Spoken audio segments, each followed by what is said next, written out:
This is a book called It Could Always Be Worse by Margot Zemak. I think that's how you say her last name, Zemak, but I'm not completely sure. If somebody knows, please let me know. Let's see. I think I'll just get close to the camera like this. What do we see on this cover? I see so many people. It's crowded. I wonder what could be worse. I wonder what's going on. Why are all these people in this small house? Even the baby doesn't even have any clothes on. Let's check it out. It could always be worse.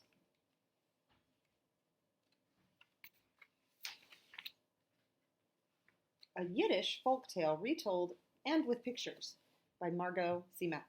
So she wrote the book. She retold a story, a Yiddish folktale. That's a story that's been told by many people over many years. She retold it and drew the pictures. I think these are watercolors.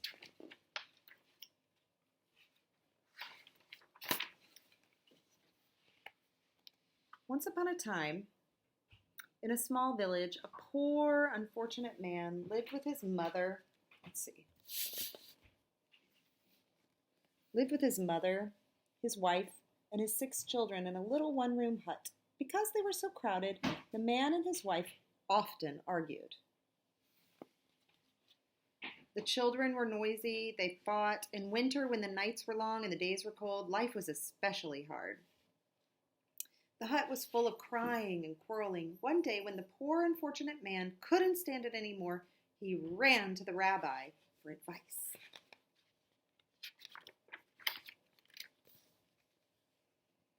"Holy Rabbi," he cried, "things are in a bad way with me. And they're getting worse. We are so poor that my mother, my wife, and my 6 children and I all live together in one small hut. We are too crowded, and there's so much noise. Help me, Rabbi, I'll do whatever you say." The rabbi thought and pulled on his beard. At last he said, "Tell me, my poor man, do you have any animals, perhaps a chicken or 2? "Yes," said the man, "I do have a few chickens, also a rooster and a goose." "Ah, fine," said the rabbi. "Now go home, take the chickens, the rooster, and the goose into your hut to live with you." "Yes, indeed, Rabbi," said the man, though he was a bit surprised. The poor, unfortunate man hurried home and took the chickens, the rooster, and the goose out of the shed and into his little hut.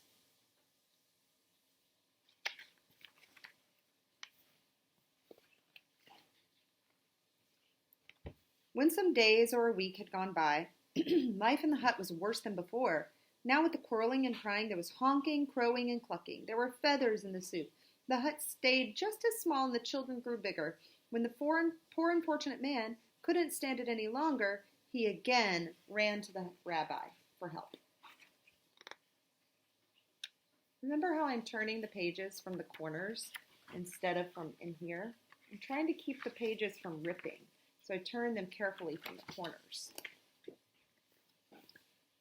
"Holy Rabbi," he cried, "see what a misfortune has befallen me. Now with the crying and the quarreling, with the honking, clucking, and crowing, there are feathers in the soup.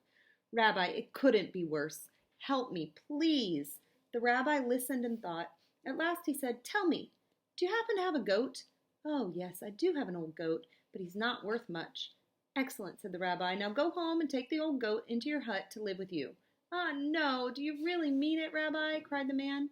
Come now, my good man, and do as I say at once," said the rabbi.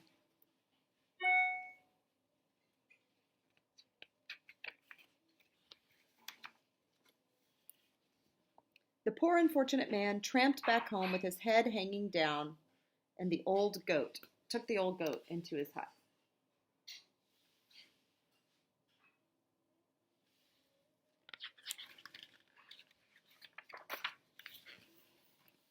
When some days or a week had gone by, life in the little hut was much worse. Now with the crying, quarreling, clucking, honking, and crowing, the goat went wild, pushing and butting everyone with his horns. The hut seemed smaller. The children grew bigger. When the poor unfortunate man couldn't stand it another minute, he again ran to the rabbi. "Holy Rabbi, Help me, he screamed. Now the goat is running wild. My life is a nightmare. The rabbi listened and thought. At last he said, Tell me, my poor man, is it possible that you have a cow? Young or old, it doesn't matter. Yes, Rabbi, it's true. I have a cow, said the poor man fearfully. Go home then, said the rabbi, and take the cow into your hut. Oh, no, surely not, Rabbi, cried the man. Do it at once, said the rabbi.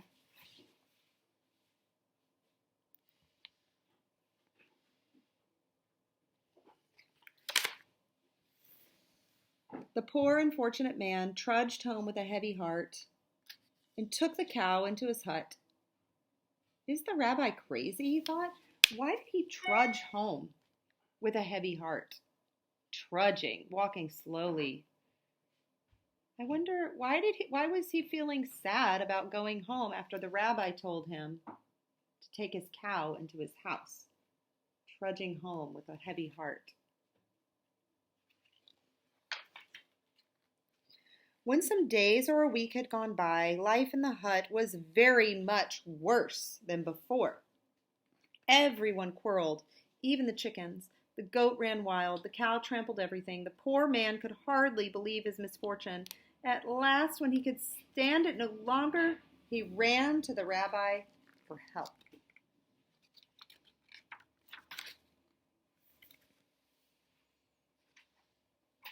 Holy Rabbi, he shrieked, help me, save me.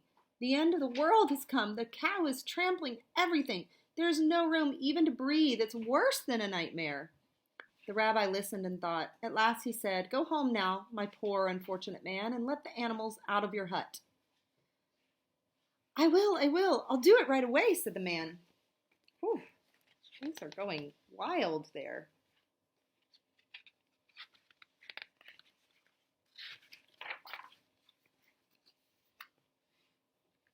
The poor unfortunate man hurried home and let the cow, the goat, the chickens, the goose, and the rooster out of his hut.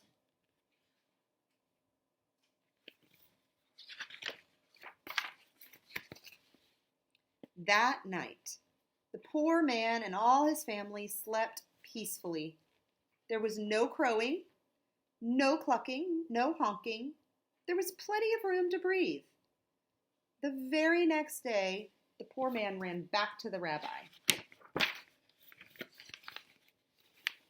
Holy Rabbi, he cried, you have made life sweet for me with just my family in the hut. It's so quiet, so roomy, so peaceful. What a pleasure. Finally, at the end, it was only his 6 kids, his wife, and his wife's mother in the house with him, and he thought it was awesome. He thought it was great. Look at them sleeping peacefully. At the beginning, let's look at the picture from the beginning. It said, a poor unfortunate man lived with his mother, it's his mother, his wife, and his 6 children. And look at them. They don't look peaceful, do they? They thought